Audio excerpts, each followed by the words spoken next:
Okay, now I'm going to answer more specific questions, get into more details about the league. All of these questions were sent in by our viewers, so let's get started. Our first question comes from Unfrozen Caveman Lawyer. Unfrozen Caveman Lawyer says, "Hey Andy, your website frightens and confuses me. What am I looking at? I'm just a caveman." Well, I set this league up so that hopefully everything you need to see is on this main page. That banner at the top, that's going to stay there the whole year. But every time a team's eliminated from the Survivor Series, I'm going to black out their little circle. So as we go on, there'll be more and more blacked out circles and fewer teams still remaining. You'll just need to look at that to see if you're still alive in the Survivor Series. Over on the left-hand side, we have the overall points for relegation. I even segregated out the top 13, so you'll know if you're up there, you're going to the Premier League. On the right-hand side is the live scoring, so that's the head-to-head weekly thing.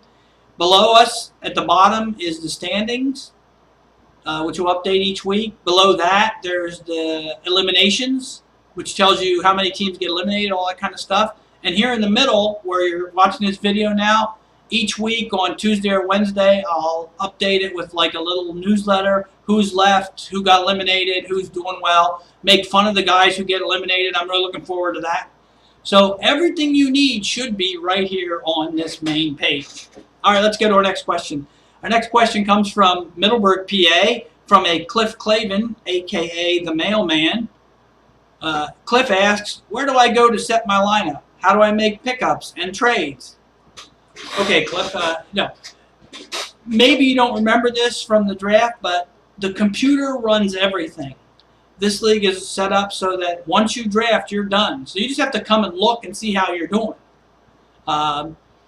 It's great that way. That's the way I intended it. And so there's no pickups, no trades, no need to set your lineup. The computer does everything for you. You just come in on Tuesday and see how you did. Question number 3. Brandy from West Virginia has a question. "Why do you have 13 teams? That sounds odd." Well, Brandy, we have 13 teams because my original idea was to have 3 12-team leagues, and each year we would kick out the 3 lowest scoring teams. That's why we start with 13, we kick 3 out, and then there'll be 12. But since we voted against that, now we have 13, and that's why we added 3 more next year to have 14 in every league. Turns out that's going to be better because when you play head-to-head in 13 weeks, there'll be no more bye weeks. It'll just be you'll play every team once next year. So 14 teams, it'll be fine, but it'll be 13 for this year. Next up, we have a Jay Banker from Danville, PA. Jay says, "Hey, Doofus, if..." Well, that's uncalled for. Hey, Doofus, if teams get in the crappy league next year and only get 14 players, why would they even bother to play? And that's a good question. There's a lot of reasons to play. Number one, you're still alive for the Survivor Series. Yeah, it's going to be harder to win the Survivor Series, but you still can. And if you do, it'll be like a real underdog story, like a Rudy type situation, if you can do it with only 14 players. Also, league play, I hope I made this clear from the other video, the crappy league teams only play other crappy league teams. This is why you don't play teams in the other leagues. So when you're playing head-to-head, you only have 14 guys, but every team you play in the regular season and the postseason will also only have 14 guys, so you're no disadvantage there. And the third reason that you would play is because of relegation. There'll be 14 teams in the crappy league next year, but the following year, 8 of those teams will move out of the crappy league. I'm sorry, 6. The top 2 scoring teams will go all the way up to the Premier League. The next 4 highest scoring teams will go to the football league. So nearly half of the league the crappy league is going to get out of the crappy league the next year. And I guess another thing would be draft strategy.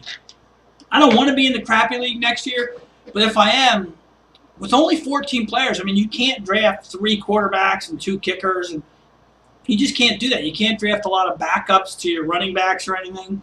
You have to make a lot of hard decisions. Do you go for the gusto and try and hit a home run, or do you play it safe so you can get out of the crappy league? There'll be a lot of interesting draft strategy also for crappy league drafts next year. Okay, Bruce P. from Shamokin asks, excuse me, hey Andy, shouldn't we be allowed to make pickups? Some of the guys we drafted are already hurt. Listen, Bruce, I am firm on this. I'm standing firm. I'm not changing my mind. There are no pickups allowed in Survivor Series. Let me say that again. No pickups allowed. Next question. Wait a second.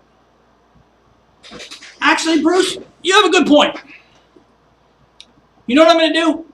Next year, every team, right before the season starts, just like we do in the AFFL, on Wednesday night, before the season starts, will be allowed to make one replacement. If you drafted Teddy Bridgewater or Martavius Bryant like an idiot, you will be allowed to make one replacement pick. Not during the season, but right as it starts. Since we're drafting in June and July, let's allow people to make one replacement. Now, the question is, how do we decide who gets first choice? Right now, I looked it up. There's guys like Dak Prescott, Carson Wentz, who else? Christine Michael, Bolden, Eli Rogers, Tajay Sharp, Kenny Stills. Mike Wallace was not drafted in the Premier League. So there are good players out there that should be on someone's roster. So we're going to let you make one pickup, one time, and you have to replace a guy.